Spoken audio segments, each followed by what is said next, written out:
We're ready to start. We will have a reception on the other side of the museum from 5 to 7, and it's a public reception, so we hope that you will join us there so we can continue the conversations. Now, obviously, we will not be able to complete during the question periods because they have been so active and there are so many questions and discussions that, anyways, they might have to call the police. There might be a riot. Who knows? Okay, so Amos?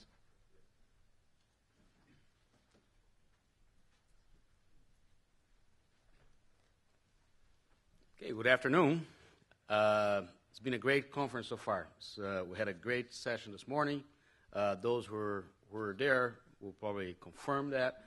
We started with a Native American perspective and connecting to contemporary issues related to Occupy movement. We also then discussed the religious and political theology and the idea of community. And now we have another presentation. It's my pleasure to introduce Scott Pratt, who's going to be giving a talk. And it's interesting because he's going to probably connect, I suppose, with some of the issues being mentioned before. He's known for his book on native pragmatism. He's been doing a lot of research on the idea of pluralism and ontologies related to Native American thinking and philosophy. And, of course, also related to the idea of pragmatism in the United States, for which, and this is probably an interesting connection to the work of Mendieta, who was just talking to us before break, the idea of community is very important. Just recently, there's a lot of research and studies on the idea of race, community, American pragmatism, and different kinds of identities, including most important, a retrieval of Native American identity, political philosophy. So this is what he's going to be talking about. So it's my pleasure to introduce you, Scott Pratt, please.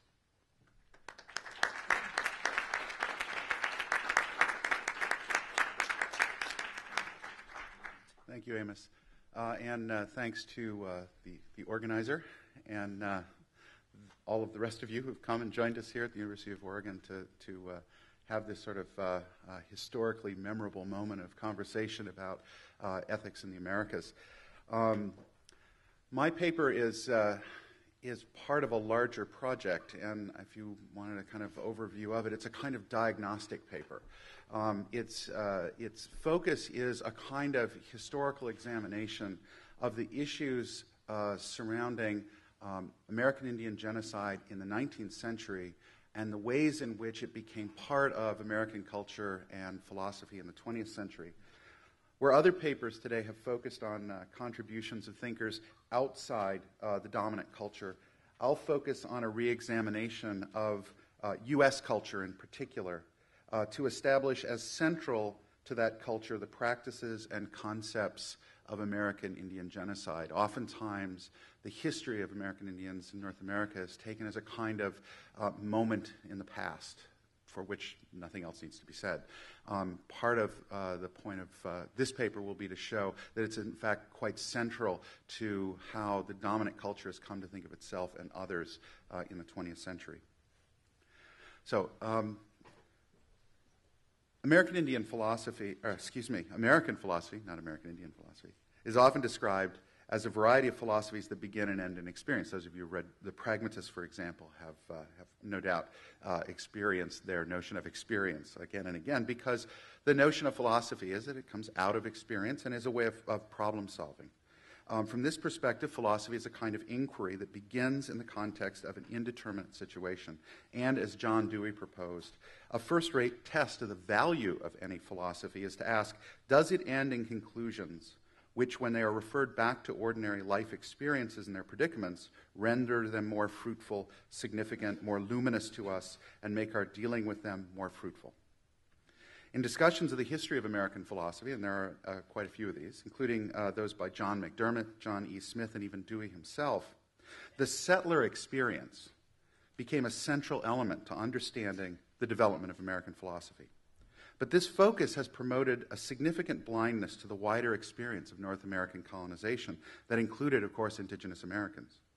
Even though Native people were central to the American experience from the beginning, and the prosecution of policies of extermination and removal were essential to the present dominance of European-descended people and culture in North America, philosophers have had almost nothing to say about this experience and history. This paper is an attempt to address, in part, that situation. It's important to recognize, however, that when non-indigenous philosophers like myself engage in a conversation that involves the experience of indigenous people, there is considerable risk of fostering rather than ameliorating the aspects of genocide. What worried Vine Deloria Jr. about the rise of anthropology in his first book, Custer Died for Your Sins, was that the, quote, fundamental thesis of the anthropologist is that people are objects for observation and then considered objects for experimentation, for manipulation, and eventual extinction, close quote. The result was, he said, that real problems and real people become invisible. The risk is that the erasure of indigenous people and culture that is part of the policy and practice of genocide can easily be repeated by non-native scholars when they assume control of the conversation. The worry in the present discussion is that philosophers are the new anthropologists. Despite the risks, it seems to me, however, that the experience of genocide demands not only an acknowledgement of the suffering and death experienced by American Indians, but also an acknowledgement of responsibility and the need for atonement on the part of people who benefited from that history. The experience of genocide is wide enough to demand engagement from all sides in ways that do not narrow the conversation, but expand it. This conference, in fact, is an example of diverse philosophical engagement in the experience of the Americas, and it is in this framework that I propose to think about the character of the American Indian genocide and its implications for how we understand the past and present, and how we collectively and diversely conceive our future. Although the paper here will not deal directly with indigenous philosophies, as I mentioned before, I believe that the approach I use is founded in significant part on my reading of American Indian philosophers. In this light, it is useful to say that my approach to indigenous philosophy is as an outsider, who takes seriously the calls by indigenous people for those of the dominant society to listen. I think that Taiyaki Alfred was correct when he concluded, quote, change will only happen when settlers are forced into a reckoning with who they are, what they have done, and what they have inherited. The process is one in which non-native people are called to task. I aim to answer the call as best as I can and to offer this paper as a contribution to the reckoning. In brief, the following paper takes as its starting point Frantz Fanon's claim that colonial society, settler society, is framed by a particular logical system. In America, this logic has gone mostly underground, obscured in the course of several centuries of genocidal policies and practices until today, when most white Americans believe that the experience of Native peoples in North America was the inevitable consequence of disease susceptibility and an inability to cope with modern life. I will argue that this view is a consequence not of a shift in settler logic, but in the received conception of agency, the ability to act with a purpose. I'll have three sections. The first one discusses the Sand Creek and Wounded Knee massacres, and it's not a pretty discussion. But I think that these two events actually help to illustrate a change in conceptions of genocide that becomes central to the 20th century. And I'll try to explain more about what that looks like. In the second section, I'm going to talk about this notion of settler logic, starting from Frantz Fanon and, of all people, Francis Parkman. And then I'm going to conclude with a brief discussion of the resulting notion of agency. There's lots more to say, and actually the paper is, of course, vastly longer than I can present here, so I will, at a certain point, simply stop mid-sentence. It's also important, to note that this paper is a schematization of a larger project, so I have still more pages. The other side of the project involves listening to the philosophies of resistance that emerged even as the process of cultural destruction went forward. The focus on agency in this paper is not arbitrary, but I think illustrates the character of the resistance movements through by its connection to what I've called elsewhere agent ontology, drawing from Vine Deloria Jr., and the logic of agency and sovereignty, in part informed by Sandy Grandy's work. Resistant philosophies were developed by American Indian prophets in the 19th century. This is related to some of the stuff that we talked about this morning. Eduardo talked about the notion of the place of the Messiah. There was some movement in the 19th century that reconfigured the notion of the Christian Messiah into an indigenous Messiah that plays a role in the story. Notions of resistance were developed, or philosophies of resistance were developed in the 20th century by intellectuals including Charles Eastman, Zeke Collisaw, William Jones, Arthur Parker, Luther Standing Bear, Darcy McNichol, and in the work of contemporary American Indian philosophers including Vine Deloria Jr., Gerald Weisner, George Tinker, Tyaki Alfred, Jody Bird, and Sandy Grandy. Resistance, however, was not confined to indigenous thinkers, but included, for example, feminists such as Jane Addams, Charlotte Perkins Gilman, Elsie Clews Parsons, and Mary Follett. And it also included, by degrees, other philosophers as well, William James, Charles Peirce, and Josiah Royce, W.E.B. Du Bois, Mary Calkins, John Dewey, Horace Callan, and Elaine Locke. The reckoning called for by Alfred means re-knowing the past, its horrors and consequences. But living now also requires the quest for different frameworks that can atone for the past in some way and imagine a future that is not one whose principle of operation is genocide. So, Part 1, Sand Creek and Wounded Knee. Early on November 29th, 1864, over 700 soldiers from the 1st and 3rd Colorado regiments under the command of former Methodist minister John Shivington rode into a camp of about 500 Cheyenne and Arapaho Indians at Sand Creek. Over the next several hours, the soldiers killed 150 people, mostly women and children. John Smith, an interpreter who was with the Cheyenne on the morning of the attack, testified this way to Congress. He said, "They were scalped, their brains knocked out. The soldiers used knives, ripped open women, clubbed little children, knocked them in the head with their guns, beat their brains out, mutilated their bodies in every sense of the word."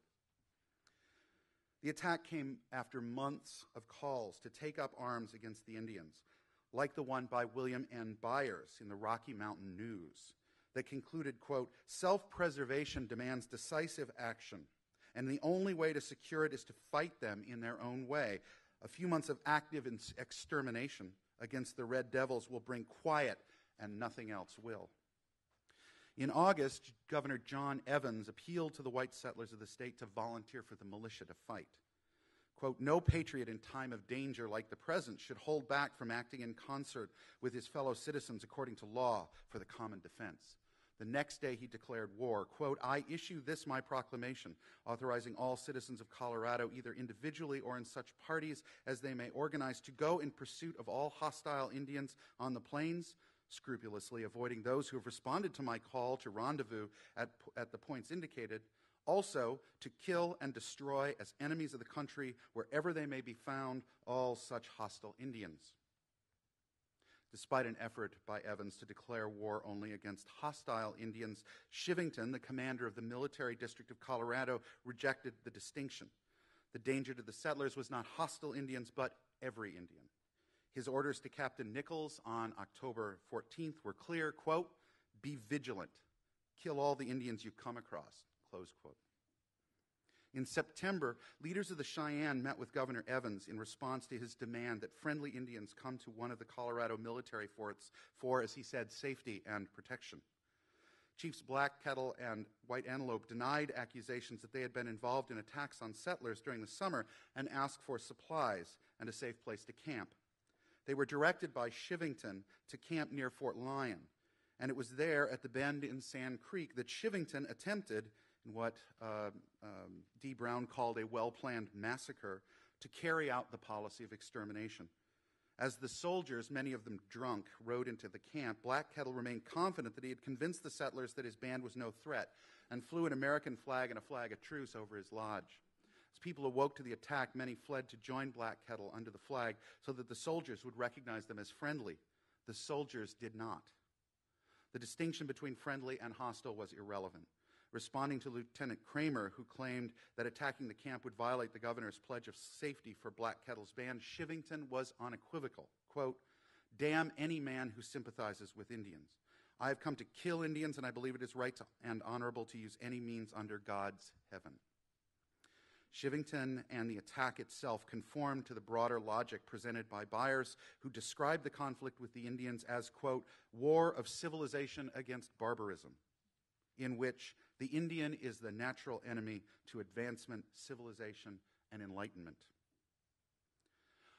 Almost exactly 26 years later, on a cold morning, the cold morning of December 29th, 1890, on the banks of the frozen Wounded Knee Creek, The U.S. 7th Cavalry, renowned for its defeat by a coalition of American Indians at the Little Bighorn River 14 years earlier, surrounded a camp of cold, hungry Lakota who had come to the soldiers for protection and supplies. As the soldiers disarmed the Indians, a gun was fired. The soldiers quickly retreated to the high banks that surrounded the Indians and opened fire. Though there is no exact number of people killed, most agree that around 300 men, women, and children died. To confirm the so-called valor of the 7th Cavalry in its action against the Lakota, 18 Congressional Medals of Honor were granted to the soldiers involved in the massacre, more than in any other single U.S. military engagement before or since. In many ways, the massacres are parallel. Both involve attacks on camps largely composed of women, children, and the elderly. Both involve the overwhelming military force and no effort by the military to minimize casualties. Both attacks were supported by government policy, and both were framed as necessary responses to the presence and actions of indigenous people who were seen as provoking the violence. But the context of Wounded Knee marks a change in the relation of American Indians to European-descended peoples, of natives to settlers. While Evans and Shivington presented an unconcealed call for extermination of native peoples in Colorado, the rhetoric and policies in advance of Wounded Knee presented a more complex account of the so-called Indian problem. In the years immediately prior to the action at Wounded Knee, prophets came forward among many of the Western tribes declaring that the occupation of Indian lands would soon end. In order to bring this about, indigenous people needed to take up a new ceremonial dance that was called for by the Great Spirit. When the time was right, all white people would be covered over by the earth, and the original people, animal, and plants would return to the land. Many native people joined the movement and participated in the ceremonial dance called the Ghost Dance. Newspapers across the United States covered the prophecies and the widespread practice of the Ghost Dance. The white American public reacted with fear to the prophets who declared the end of white people. Editors sought interpretations of the movement and published story after story aiming to make sense of the dancers and the dance. General Nelson Miles, commander of the Army in the western United States, argued in a commentary titled The Indian Craze that Indians were in fact being manipulated by whites, Mormons in particular, in order to disrupt the settlement of the High Plains. Others, including Bishop William Hare and members of the Indian Rights Association, saw the dance as a product of poor management by the Indian Bureau. Taken together, these and other accounts represent a roughly defined philosophical perspective in which the ghost dance could be most readily understood in terms of a craze, bad management, or a product of manipulation by people who did not share the beliefs they promoted.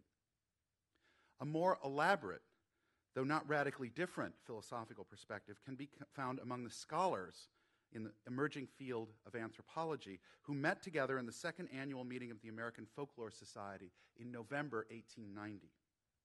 The New York Times published a lengthy report on the meeting focusing on how the Society of Scholars interpreted the ghost dance.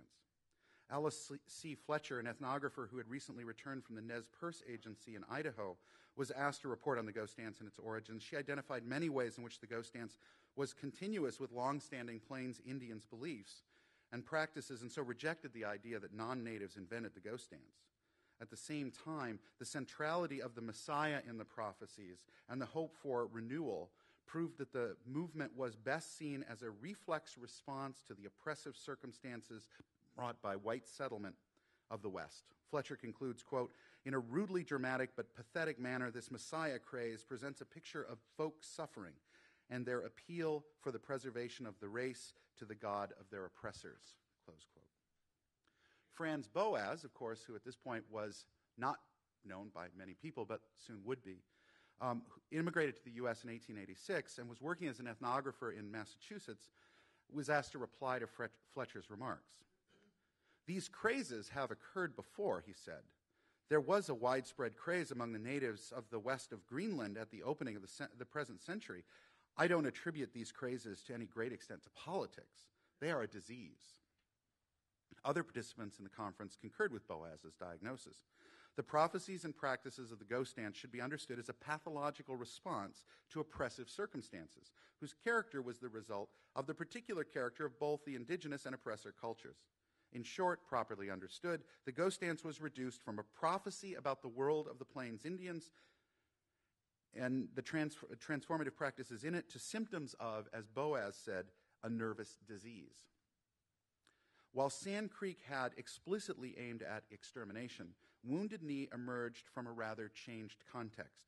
Indians were no longer seen as a threat to civilization, but rather sick with a disease, a psychosis, that made them dangerous to the innocent public, but not a systematic threat to the survival of settler society.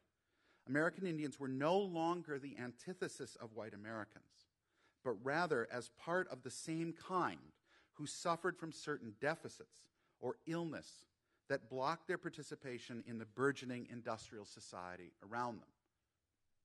Indians were not the enemy that Shivington imagined. They were part of the same family and defined by their place in a process of development, a stage in the process of human civilization in which the diseases of lesser cultures are cured or transcended, and individuals, to the extent they are able, vanish into the dominant society. The ghost dance and the massacre that followed was a symptom of the process, painful but expected nonetheless. On this view, extermination was not the proper policy. As Bishop H.B. Whipple of Minnesota concluded in the preface to Helen Hunt Jackson's work, A Century of Dishonor, quote, "Our Indian wars are needless and wicked," close quote. Jackson herself wrote, "The history of the United States government's repeated violations of faith with the Indians thus convicts us as a nation not only of having outraged principles of justice and of having laid ourselves open to the accusation of both cruelty and perfidy, but of making ourselves liable to arbitrary punishment at the hands of any civilized nation who might see fit to call us to account." Jackson's work became central to a widespread reform movement within settler society, in part as a response to congressional hearings on the Sand Creek Massacre, in which Congress found the attack a violation of Indian policy. Many other non-native people began to challenge the ongoing military response to conflicts with indigenous peoples.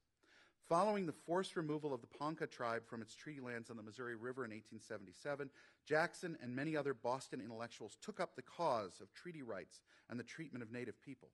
This activism and the publication of crucial new texts in anthropology and psychology helped to shift the attitudes of non-native people to oppose extermination and nevertheless to expect that Indians as peoples would become extinct in due time. Julius H. Seeley, a professor of philosophy at Amherst College, concluded in the introduction to A Century of Dishonor, quote, "When the Indian, through wise and Christian treatment, becomes invested with all the rights and duties of citizenship, his special tribal relations will become extinct. This will not be easy or rapidly done, but all our policies should be shaped toward the gradual loosening of the tribal bond." From the perspective of 1890, and if the operative term had been available, Sand Creek would have been taken as a clear act of genocide.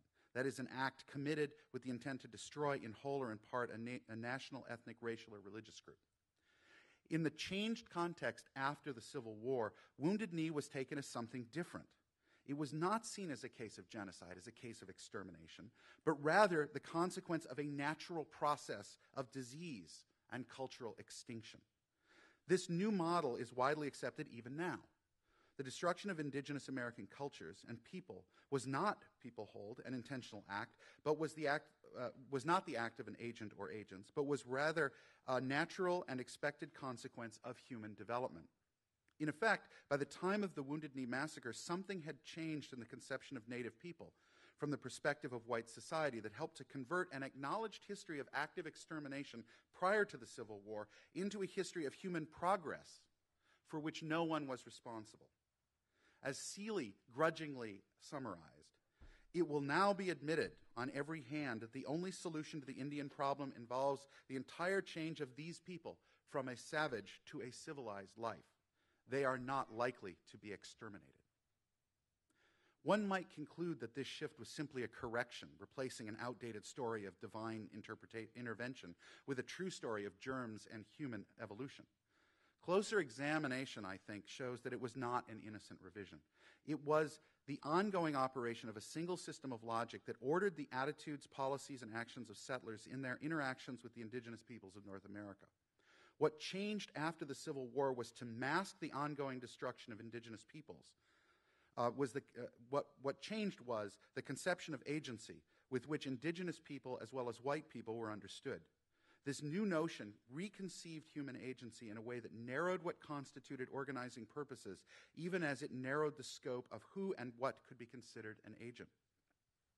Purposes that were consistent with individuals operating without regard to one's local community, and purposes that presupposed the value of personal instead of collective property, marked civilized agents. Proper agency was no longer a matter of theological or biological inheritance, but was a matter of culture that could be acquired through a process of education through which anyone in principle could pass. From the perspective of the emergent anthropology of the time, indigenous people could not be civilized agents because they were too dependent on others. But training could provide a period of transition, and success in this process would mean the emergence of a proper civilized agent. At the same time, communities and non-human others were disqualified from having agency at all. From the perspective of emerging psychology, individual human beings passed through comparable stages. Children were like savages, unruly and not yet logical. Adolescents were in a period of susceptibility to change through instruction, and if the training was successful, adults would emerge and contribute to the ongoing process of civilization. Part 2, settler logic. Fanon, in his analysis of settler society in Wretched of the Earth, writes this: "The zone where the natives lived is not complementary to the zone inhabited by the settlers. The two zones are opposed, but not in service of a higher unity. Obedient to the rules of pure Aristotelian logic, they both follow the principle of mutual exclusion. No conciliation is possible, for of the two terms, one is superfluous." Fanon's claim that settler society is framed by a particular logical system helps to explain the transition from the practices and policies that demanded Sand Creek to those that continued genocide under a new model of agency at Wounded Knee and beyond. The operative logic identified by Fanon is also identified by Francis Parkman in 1872 in his book, The Oregon Trail. For the most part, a civilized white man can discover very few points of sympathy between his own nature and that of an Indian. With every disposition to do justice to their good qualities, he must be conscious of an impassable gulf that lies between him and his red brethren. Nay, so alien to him do they appear that after breathing the air of the prairie for a few months or weeks, he begins to look upon them as a troublesome and dangerous species of wild beast. The logic at issue is not simply a rhetorical matter, but as Fanon suggested, serves as the ordering principle in terms of which life is lived. Settler logic does not change from Sand Creek to Wounded Knee. What changes between the two events are the implications of settler logic for agency. In the colonial world of North America prior to the Civil War, settler logic operated in terms of a sharp divide between so-called savages and so-called civilized people. The ability to act with a purpose was recognized on both sides of the Gulf. The future was at stake in the actions of friends and enemies alike. Indians pursued their purposes in ways that were unpredictable, untrustworthy, and violent. Settlers, presumably steady and honest in the pursuit of their purposes, where the results remained uncertain in the particular, even as the outcome of the larger conflict was a manifest destiny. The clarity of the divide made extermination a practical possibility. In the wake of the Civil War, settler logic came to inform a conception of agency in which the ability to act with a purpose marks the boundary between savage and civilized people. Why the change? I said earlier that the change was not an innocent revision. The end of the Civil War brought a change in the politics of the now United States. Established race hatred, manifested differently North and South, turned on its axis to form a new kind of unity among whites. At the same time, growth of settler society that had depended on expansion and new land began a transition in which lands became less and less available, and new growth depended upon industrialization and the acquisition of new labor. And that's a really important turn. By the end of the 19th century, the lands available for taking, right, were radically decreased and were, thanks to the United States government, largely taken over by the federal government and controlled as for various purposes. But growth needed to continue from the perspective of settler society, and the way to do this was, instead of expanding in land, was to expand in labor. Immigration starts to soar, there are new structures of public education and so forth, and this converts what had been an effort at acquisition of land to an effort that was now an acquisition of labor. As this shift began, it was supported by an unprecedented increase of state-funded science. This is important to remember, including the founding of such key institutions as the Smithsonian, the Bureau of American Ethnology, and land-grant universities. Evolution science, introduced just prior to the Civil War, became a prominent part of the new scientific world and was widely promoted. Its increasing acceptance by the white American public began to transform the ground of fundamental race concepts that informed both land and labor acquisition. Prior to the war, work of theorists including Samuel George Morton and Henry Schoolcraft advocated polygenesis, the claim of distinct racial origins to account for race differences. After the Civil War, such views became increasingly less viable and were slowly replaced by a conception of culture in which race differences were not inherited physical traits, but cultural. By the 1890s, anthropology, relying largely on ethnographic data collected from North American indigenous peoples funded by the state-funded science, reconceived human differences against a background of a single human kind. The resulting view, expressed, for example, in the efforts of the Indian Rights Association and the Lake Mohonk Conference of Friends of the Indian, unified humanity and sought ways to preserve the divisions required by settler society. The means of unification emerged in a reconception of agency, first as it applied to American Indians and U.S. policies, and then as it became central to the development of U.S. public education, which in turn became part of the colonial engine of the new industrialized settler society of the 20th century. In this new model of agency, savages and children could act, but in key ways were not responsible for their actions. This is this new conception of agency. As G. Stanley Hall declared in his seminal 2-volume study, Adolescence, quote, "Most savages in most respects are children, or, because of sexual maturity, more properly, adolescents of adult size. To war upon them is to war on children. To commercialize and oppress them with work is child labor on a large scale." Rather than standing on the other side of an impassable gulf, savages, so-called, are taken as a stage of development in human life. Either such people survive into adulthood or become stuck and pass their days as half-developed wards of the state. To accommodate the passage of savage children to civilized adults, Hall proposed a new stage of human development, adolescence. Until G. Stanley Hall published this vast work on adolescence, adolescence was not something people talked about. Children did not enter adolescence before they became adults. They entered adolescence after G. Stanley Hall defined adolescence. He proposed this new stage of development, and he argued that it emerges during a phase of rapid physical and mental development between about 12 and 18 years of age. Children, according to Hall, quote, "revel in savagery and its tribal, predatory, hunting, fishing, fighting, roving, idle playing proclivities.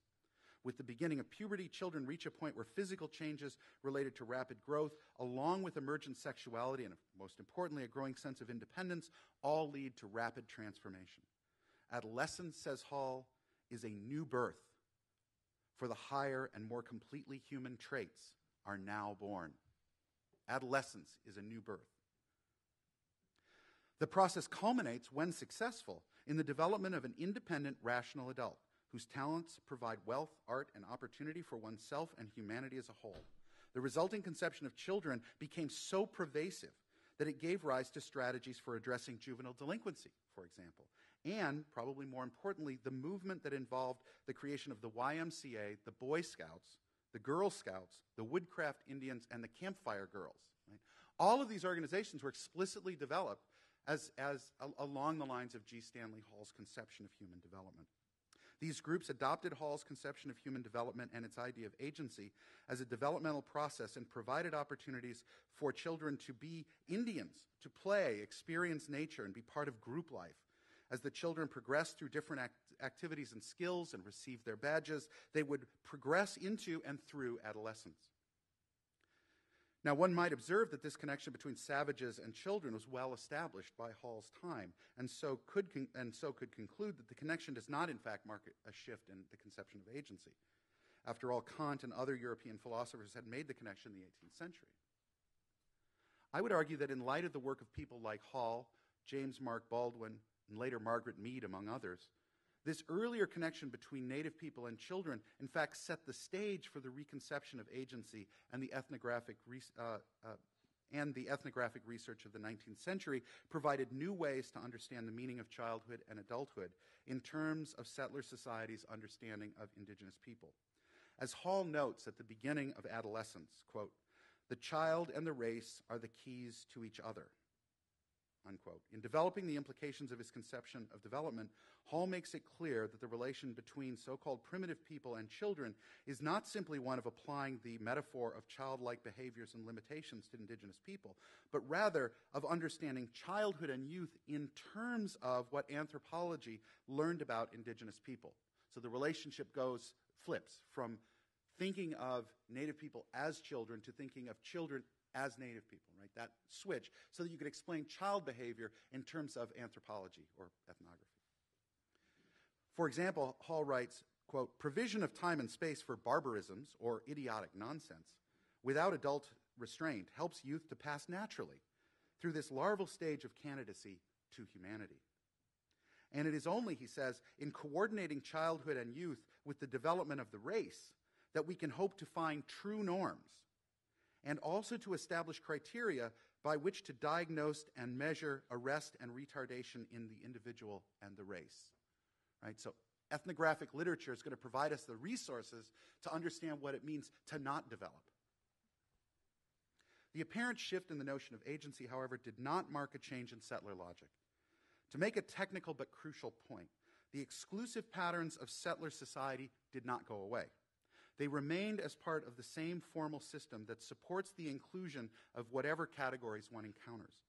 In this system of logic, exclusive relations in the form of exclusive disjunctions establish categories, and individuals, while exhaustive or inclusive disjunctions serve as a relation that can collect diversity under a single system. Indigenous people were now included in the pale of humanity, even as their inclusion required exclusive categories. What Fanon called settler logic can be seen as the received bivalent system that presumed three principles that are at once logical and ontological: the principle of non-contradiction, the principle of the excluded middle, and the principle of identity.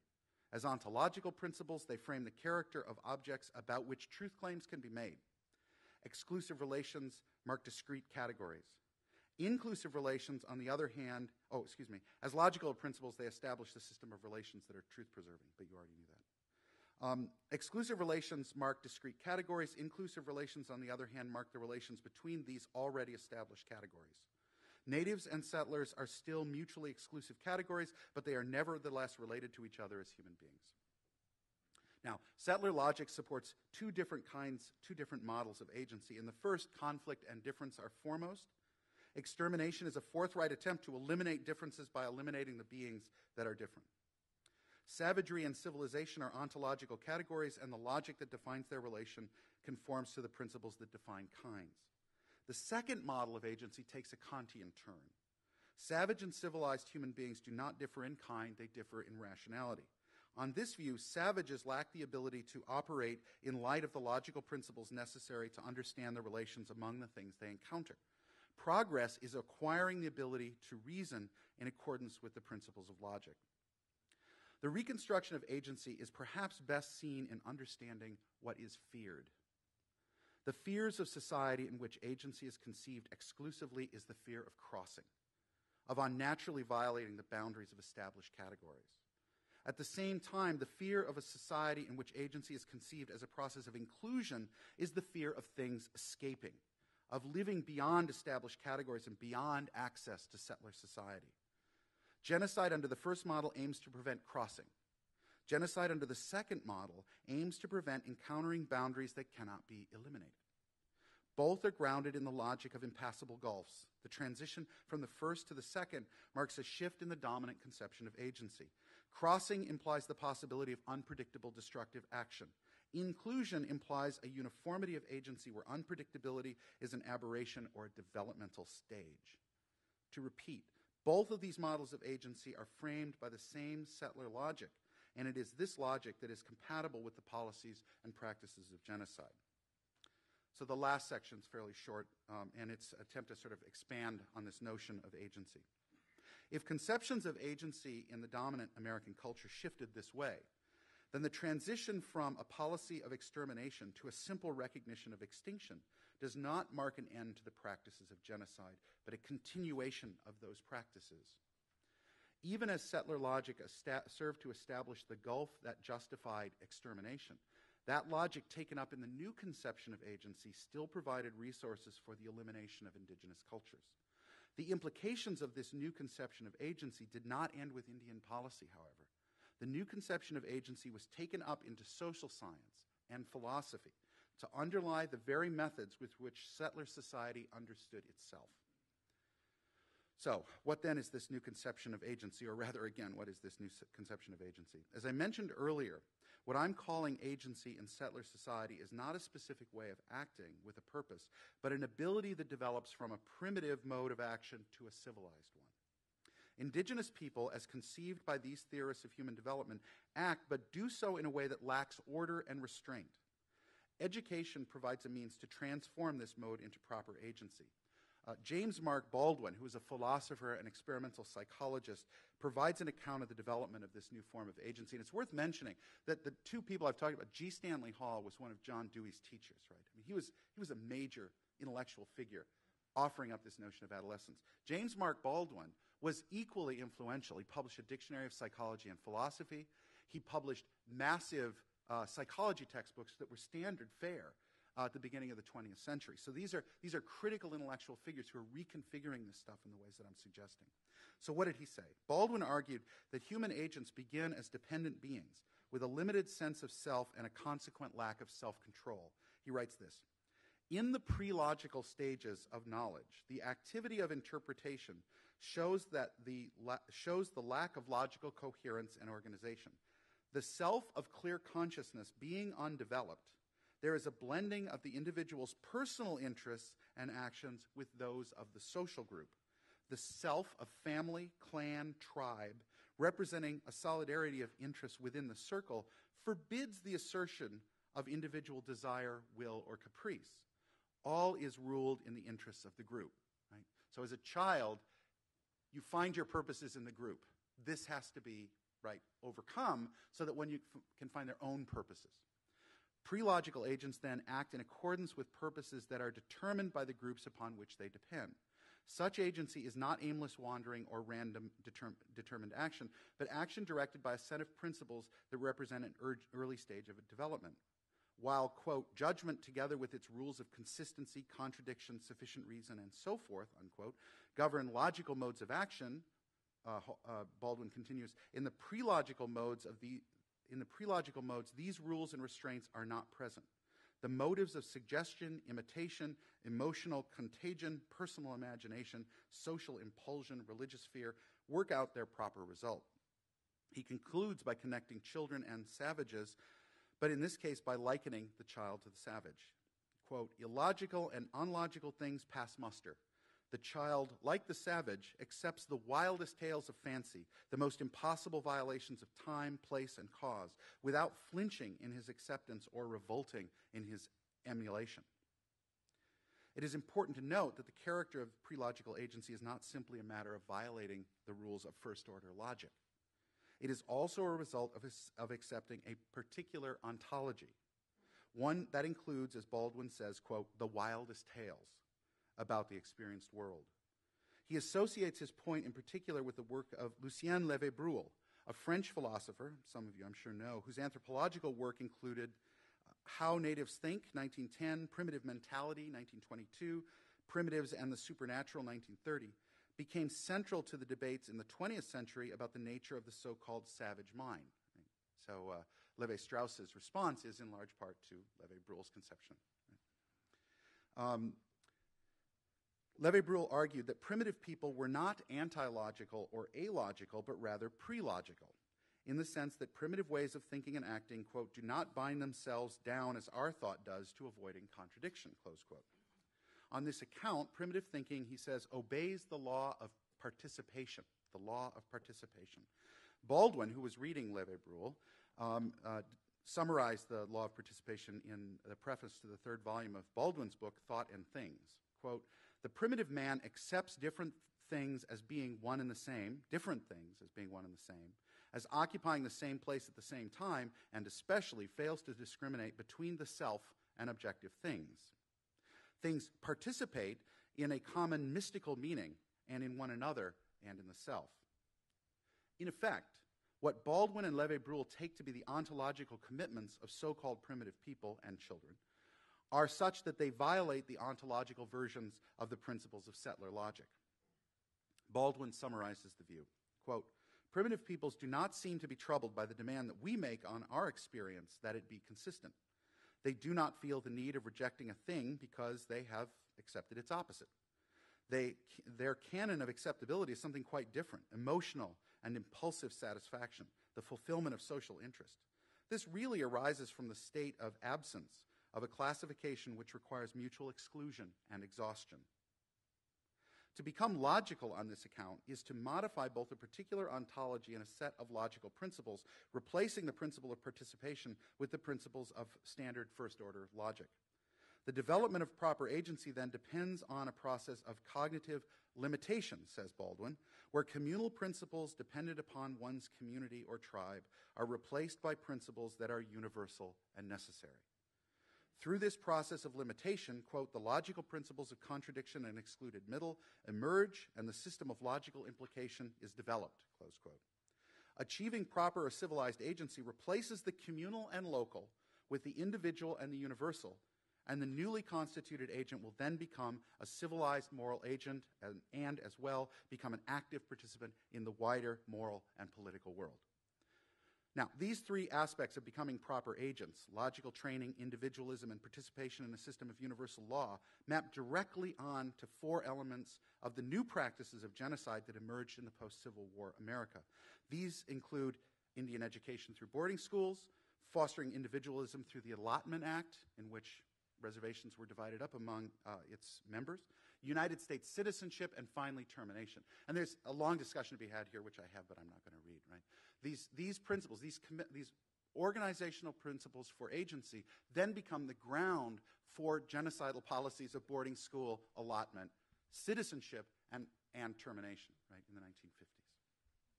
So I'm just going to read this last paragraph to sort of sum it up. In the end, the conception of agency not only reconceived individual agency, but tribal sovereignty as well. Part of the point of this move from boarding school to allotment to citizenship to termination is that sovereignty, tribal sovereignty, is being reconfigured at the same time, right? In the end, both individual agency and tribal sovereignty are reconceived by this model. In its wake, it also set the stage for new policies and practices that reinforced the ideas and became their confirmation. From this perspective, settler logic and the concept of agency provide resources for re-knowing the past as a history of genocide that became obscured by its own underwriting conception. At the same time, through the work of leaders in the fields of anthropology, psychology, social science, and philosophy, this same savage civilized conception of human development became a system of order that structured the lives of the settlers as well. By taking up the dominant conception of agency necessary to carry out the destruction of indigeneity, the dominant culture appears to have lost its own agency. This is well illustrated by G. Stanley Hall's work. Even as he reconstructs human development to make space for adolescence, that space is opened by incorporating into the life of the settler the agency, or rather the passivity, of so-called savages. Social scientists, including Hall, Baldwin, Boas, Lester Ward, along with philosophers that include the New Realists, their critical realist successors, and even logicians like Bertrand Russell, reconstructed the agency of human beings on the model of a trajectory of growth from savagery to civilization, and conceived agency as framed by first-order logic. The model of domination that led to the acquisition of native lands in the 19th century became the model that framed education and social policy that supported the acquisition of new labor in the 20th century. Such a view does not exhaust the analysis of American industrial capitalism, of course, but it has the potential to add a new component to the Marxist, feminist, and post-structuralist analyses that can shed light on what is at issue and what makes apparent the centrality of the genocide of American Indians. It also points toward a tradition of resistance that provides alternative paths that have the potential to provide a positive response to settler logic. Unfortunately, the discussion of that will have to wait to another time. Thank you.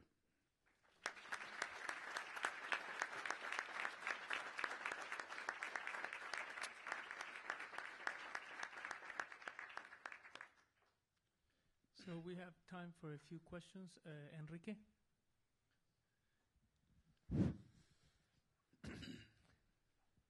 Yes, I think very, very well paper. Thank very much for this justification of the genocide. It's true that in the 16th century, there were some similar process and was the first in the modernity as such, and perhaps this justification of the negation of the other, the Indians, was the beginning of the modern philosophy. Yeah. But I would like to put another question, what you think, on the question of the philosophy in the Indians people. Because when we wrote the big book on the history of philosophy in Latin America, we introduced a first chapter that is the philosophy in the original cultures, Incas, Aymaras, Quechuas, Mayas, Aztecs, and it's a long problem for Latin America if there is philosophy in these peoples. And this question you didn't touch today. No, I didn't. You saw the vision of the Western to the Indians, but not the own vision of the Indians. Right. And that is the second question at dispute. For example, Miguel León Portilla, a thinker in Mexico, has a book, The Nahuas Philosophy. Yes. That means put the departure point in the Indian world and say how they saw the reality as ontology, and made a description, and you speak on Lévi-Strauss, exactly in the language of Ricoeur. The myth is a rational narrative with symbols, but it's rational, it's not pre-logic, it's logic. A myth is a rational explanation with symbols. So we can take the symbols of these cultures and do an hermeneutic explanation and philosophy. But not only ontology, I think that we can too make the description of the political organization. In English, I don't know, is the pronunciation of the Iroquois or the Iroquois, los Iroqueses. The Iroquois. What? Yeah. Iroquois. Right. And you know that the idea of the Union in United States, Jefferson and all that, they speak that they took the idea of the organization of the fifth Iroquois peoples. That means there is a political organization of the Indians. That was the origin of the political organization of this country in the Constitution. What do you think the other step? That means take the place of there and begin to develop the first chapter of philosophy in this country. Right. That is the Indian vision of things. Because Aristotle said that the philosophy is the love to wisdom, and the beginning is mythopoiesis, is to make the production of myth. And from the myth begin the expression of the wisdom and the philosophy. What do you think on this idea? I very much appreciate that, actually, because I think the other side of this project is exactly that. And I have written some on indigenous philosophy as it's resisted this settler tradition. And you're exactly right. There's a live philosophical tradition, not just in the southern reaches of America, but also in the Haudenosaunee, but actually all across the north. The Algonquin peoples had political organization, had conceptions of reality that include a conception of sovereign agency, right? Agency of the collective, agency of individuals, and so on. So your point is exactly right. While this is going on in dominant culture, while this process of genocide is going on, there's constant resistance, right? Constant resistance by indigenous people and others actually over time, because some people manage to learn something from indigenous peoples as well and frame their own form of resistance to it. And that's part of the reason I did this paper, was I hadn't really conceptualized what happens in the settler society around this notion of agency, because I've been talking about notions of agency in indigenous society, but I wanted to see what it was that was going on in settler society to be able to carry out this process. And I have to say one other thing about that. I was fortunate or unfortunate enough to have a long conversation with a philosophical colleague when I was actually visiting Massachusetts. And he asked me what I was working on, and I said I was working on this project, talk about American Indian genocide, and his response was there wasn't one. We went through a 3-hour argument. It was amazing. But what it came down to was a conception that whatever bad things happen, right, were naturalized. This strand of experience was one, though unfortunate, was not avoidable. It just was the way things were. And I think that one can see in the stuff that I've been talking about, the way in which someone who's quite possessed by that sense of what it means to be a human being could somehow come to the conclusion that this history was just a natural part of human development. And so thank you very much for the point. We need to have a study of resisting philosophies too, and I know that's some of the work that you've done, and actually most of the people here are doing that kind of work. And I hope to add some of that as well to the conversation from a perspective that's not indigenous. Thank you. Amos? Well, thank you very much. I really appreciate your paper presentation. It seems to me, let me first see if my reconstruction is correct.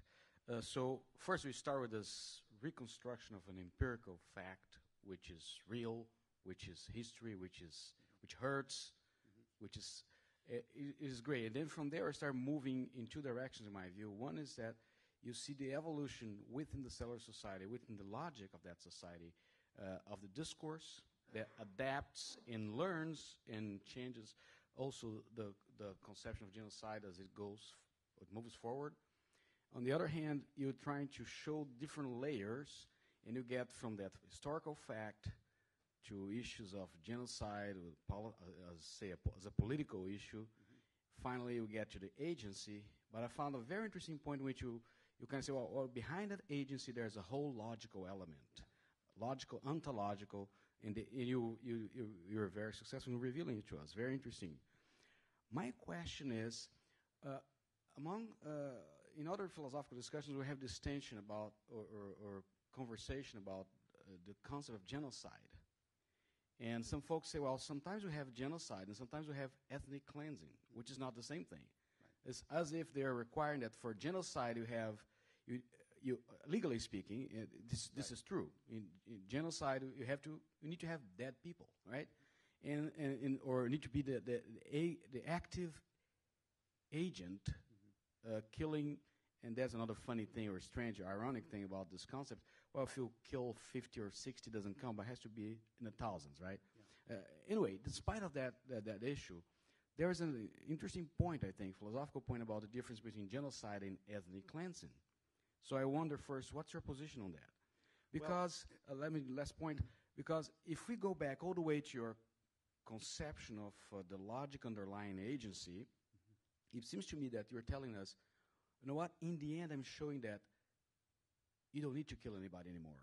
If you just change the logic, you disappear with agency, you disappear with people, you kill that in that way. Mm-hmm. So, in short, I took you saying logic is a very powerful way of killing someone. Yes. And anyone who's been in a logic class knows that's true. You. This is part of the point I'm trying to make is exactly that, right? And there's controversy over the interpretation of genocide, as you know. People have proposed that they should change the official definition to recognize more of the implication of culture and land and so forth. In a certain way, that seems clear enough. The traditions we're looking at, it's clear that to say there are no bodies, but there are also no Indians is not to say there's no genocide, right? I mean, that's not the case. And part of the point is to say that things like how we order experience, right, our ordering of life, is so fundamental that it has the effect of sort of killing agents, right? And so reconstructing logic in the way, well, recognizing logic of the sort that is sort of dominant in our society, right, is to recognize one of the instruments that's crucial to this process of genocide, and also suggests the need to look for alternatives, right? So are there other ways of ordering our experience that don't have this kind of effect? And I actually would suggest that indigenous peoples and others who have sort of recognized the centrality of this have tried to generate alternative ways of ordering that make sense of lives in ways that don't lead to this consequence. So I very much appreciate that. Just a quick follow-up. Does that mean then that instead of genocide, you should be talking about the logicide? Or, do we need, no, just beyond the joke, do we need another word to clarify a little better conceptually what is happening here? Thanks. No, you're absolutely right. And I have to say that one of the reasons I use this term, and this isn't an issue for the group, here, but out in sort of the wider philosophical world, as you well know, I mean, talk about this stuff doesn't happen. And there's a way in which to mention genocide in the context of logic at least says, oh, something strange going on here, right? I hadn't thought of this before. So you're right, a different term makes sense, but at the same time, there's real value in grappling with the issue that's recognized out there, but not dealt with by philosophers oftentimes. Yeah, thanks. Okay, unfortunately, we have time for only one more question. Sandy? Scott, thank you. I think you know that I'm a huge fan of your work, and thanks for bringing language to some of the things that I've been struggling with. But I think it is that logic. I mean, it's Patrick Wolf, so we've talked about this, right? The logic of elimination, which is really central. And thank you for kind of turning the gaze back in kind of the indigenous, non-indigenous relationship, I think, in the center where it really needs to be. I've been trying to kind of figure out a way in which the way the indigenous has been resurrected across these conversations the past couple of days have been kind of troubling to me in a way that, is part of this logic of elimination, right? That can't hold contradiction. That can't hold that kind of continuous participation in motion all the time. And so, like, when we invoke the indigenous, it's like, unless it's still bracketed in that, ossified in that historical time frame of, like, close to the land or whatever that is, or kind of speaking Indian, then somehow it's not still indigenous. So there's that piece that keeps floating through my mind in terms of what's really, how we're really thinking about this, and ultimately kind of what's at the base of this is the logic of elimination that kind of permeates our speech, our discourse, our thinking, that ultimately is the problem. It's not the Indian problem. It's not the indigenous problem, right? I think, and to me, that's why kind of Baldwin's, quote really spoke to me. And kind of going back, Eduardo, to your talk, I think I spoke to you. It's funny because I didn't hear the Universalist project that everybody seemed to hear from that. And I wondered, why I wasn't hearing that. And to me, like, that contradiction makes sense in terms of what is sacred ultimately, at least something. You were talking about something being sacred, right? Instead of nothing is sacred. There is no, God is dead. That to me something somehow ultimately is way more threatening to the indigenous than the kinds of things you were talking about.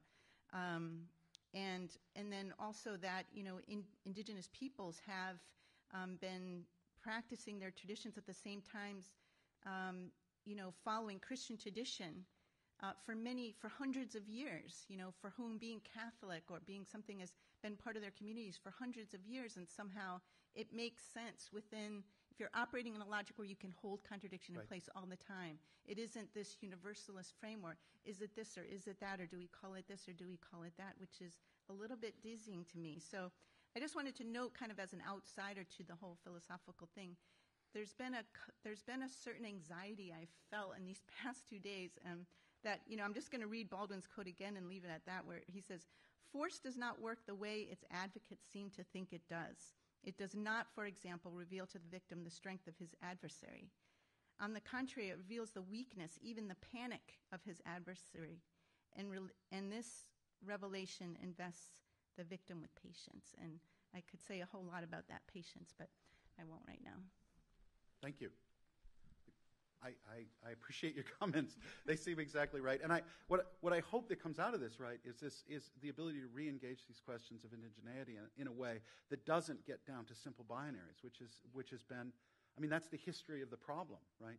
And there are ways into this. One is historical, but another is to just sort of grapple with being able to hold things in tension and see what that leads to, how we can go forward to that. In fact, that's sort of the moment of creativity, right? When it's neither this nor that, and both at the same time, it's indeterminate as to its issue. It's at that moment that we're able to actually get beyond some of the stuff that we've been stuck in. Yeah, so I very much appreciate the comment. Thanks.